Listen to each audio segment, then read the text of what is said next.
Hello everyone, welcome back to my channel. आप में से बहुत सारे लोगों का मेरे पास कमेंट काफ़ी लंबे टाइम से आ रहा है कि जब हम लोग स्कूल में ज्वाइन करेंगे तो उस समय किस किस डॉक्यूमेंट की आवश्यकता होगी।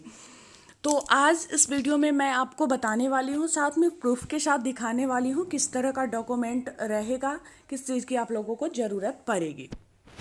तो आपको स्क्रीन पे दिख रहा होगा नियोजन पत्र। यहाँ पे मैंने वाइट इसलिए लगा दिया है क्योंकि इसमें एड्रेस था, तो एड्रेस को मैंने ढक दिया है क्योंकि सोशल मीडिया पर पूरा पब्लिकली मैं अपना एड्रेस वगैरह नहीं बता सकती, तो इसलिए इसको मैंने ढक दिया है। नियोजन पत्र आपको दिख रहा होगा और नीचे मैं आप लोगों को दिखा देती हूँ कि कैसे क्या करना रहता है। यहाँ पे आप देख सकते हैं, इसमें मतलब सैलरी वगैरह की चर्चा की गई थी कि कितनी सैलरी किसको मिलेगी, प्रशिक्षित को, अप्रशिक्षित को, और स्कूल का नाम, मेरा पता और मेरा नाम, मेरी आयु, ये सब इसमें दी गई थी, जिसको मैंने यहाँ पे वाइट लगा दिया है, इसको ढक दिया है। आप देख सकते हैं नीचे दिया गया है कि पद पर आपका चयन अनारक्षित मतलब जनरल पे मेरा चयन हुआ था, सो यहाँ पे दिया गया है आप नियोजन पत्र निर्गत के 30 दिनों के अंदर संबंधित विद्यालय में योगदान देना सुनिश्चित करेंगे। निर्धारित अवधि में योगदान नहीं करने पर आपका नियोजन संबंधी दावा स्वतः समाप्त हो जाएगा। तो जब आपको नियोजन पत्र मिलता है उस समय से लेकर 30 दिनों के अंदर, 30 दिनों का समय रहता है आपके पास, आप 30 दिनों के अंदर स्कूल में ज्वाइन कर सकते हैं। अब ज्वाइन करने के टाइम आपको किस किस डॉक्यूमेंट की आवश्यकता होगी ये जानना है आप लोगों को। तो चलिए आगे बढ़ते हैं, बताती हूँ। यहाँ पर देखिए पूरा क्लियरली लिखा गया है कि आपको नियोजन के समय किस चीज़ की आवश्यकता होगी। संबंधित विद्यालय के प्रधानाध्यापक को सूचनार्थ एवं आवश्यक कार्यार्थ प्रेषित करते हुए निर्देश दिया जाता है कि नियोजित शिक्षक के सिविल सर्जन द्वारा, ठीक है, जो आपका फिटनेस प्रमाण पत्र, जो मैं बराबर अपना जो ब्लॉग चैनल है मिशोनम मेरी लाइफ, उसमें ब्लॉग में बताते रहती हूँ कि आपको सिविल सर्जन के द्वारा आपका स्वास्थ्य प्रमाण पत्र, फिटनेस प्रमाण पत्र बनवाना पड़ता है। सिविल सर्जन द्वारा प्रदत्त स्वास्थ्य प्रमाण पत्र प्राप्त कर योगदान ले, और जब मतलब आपको नियोजन पत्र मिल जाता है ना, उसके बाद ही आपको ये स्वास्थ्य प्रमाण पत्र बनवाना होता है सिविल सर्जन के द्वारा। कोई भी सरकारी अस्पताल से ये बन जाएगा। योगदान ले तथा मूल प्रमाण पत्रों की और वहाँ आप जब स्कूल में जाएंगे तो उनके लिए कह रहा है कि मूल प्रमाण पत्रों की जांच कर उसकी छाया प्रति जिस पर अभ्यर्थी का हस्ताक्षर हो प्राप्त कर लेंगे।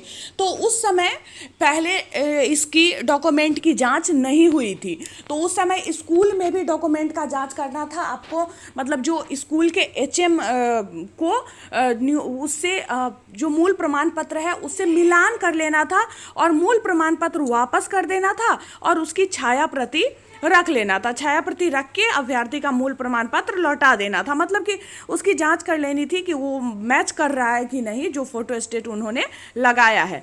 छाया प्रति को अभिप्रमाणित कर अधो हस्ताक्षरी के यहाँ भेजना सुनिश्चित करें ताकि उसकी जांच कराई जा सके, ठीक है।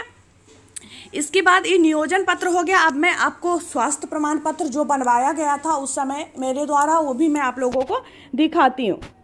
तो यहाँ पे आप देख सकते हैं, यहाँ भी वही सारी चीज़ें जिसको मैंने ढक दिया है। यहाँ पे मेरा एड्रेस, मेरे स्कूल का नेम, और आपका ना वहाँ पे जब आप जाओगे सिविल सर्जन के पास तो वहाँ पे आपका ब्लड का सैंपल लिया जाएगा, ब्लड टेस्ट करवाया जाएगा। यहाँ पे देखिए मेरी आयु यहाँ पे दिख रही है 22 ईयर 9 मंथ्स। तो उस समय जिस समय मैं ज्वाइन की थी उस समय का ये है। और देखिए 11/5/15 को ये बना था। आप नियोजन पत्र मेरा देखे हो, नियोजन पत्र मुझे मिला था 5/5/15 को, लेकिन मैं चाहती तो 6 या 7 को ज्वाइन कर सकती थी, बट यही चीज़ था कि मेरा ये स्वास्थ्य प्रमाण पत्र जो था वो नहीं बना हुआ था। तो 11/5/15 को स्वास्थ्य प्रमाण पत्र बना। इसके बाद उस समय हड़ताल चल रहा था, नियोजित शिक्षक हड़ताल किए हुए थे वेतनमान को लेकर। उस समय जिस समय 2015 में मेरी नियुक्ति हुई थी तो उस समय नियत वेतन था 10,000 रुपये। मैं प्रशिक्षित थी तो मेरा 10,000 था और अप्रशिक्षित का 9,000 था सैलरी। तो ये 11/5/15 को मेरा स्वास्थ्य प्रमाण पत्र बना था।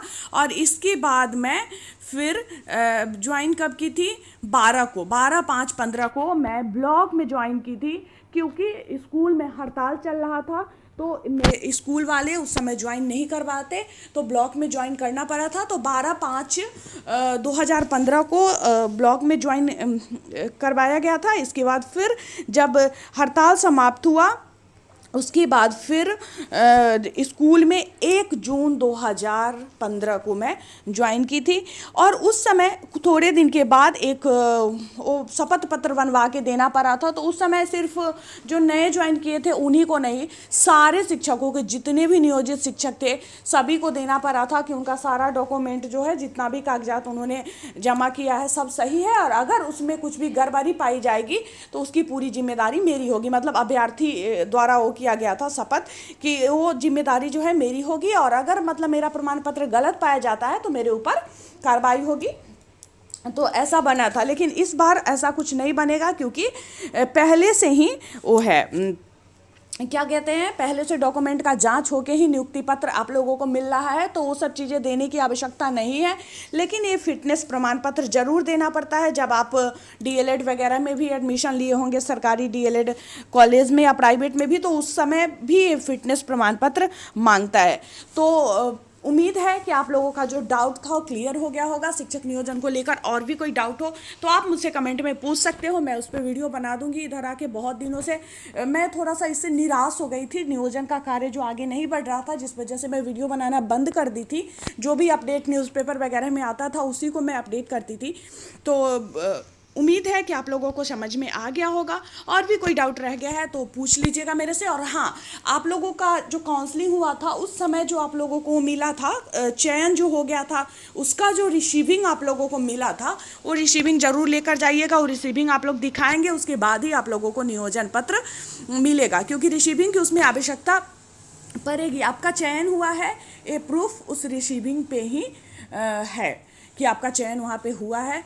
और नाम वगैरह के बारे में भी बहुत सारे लोग कमेंट कर रहे हैं। बहुत सारे लोगों के नाम में गड़बड़ी हो गया है चयन सूची में, मतलब मेरिट लिस्ट में सही है, सब कुछ में सही है, और चयन सूची में नाम में गड़बड़ी है। तो कोशिश करिए कि सुधार हो जाए, क्योंकि अगर कुछ गड़बड़ी है तो मतलब उतना ज़्यादा दिक्कत तो नहीं होना चाहिए, थोड़ा बहुत मिस्टेक से, लेकिन फिर भी कोशिश करिए कि एप्लीकेशन वगैरह दे के उसका सुधार करवा लिया जाए, क्योंकि अपने तरफ से कोई भी गड़बड़ी हो ये सही नहीं है मेरे हिसाब से।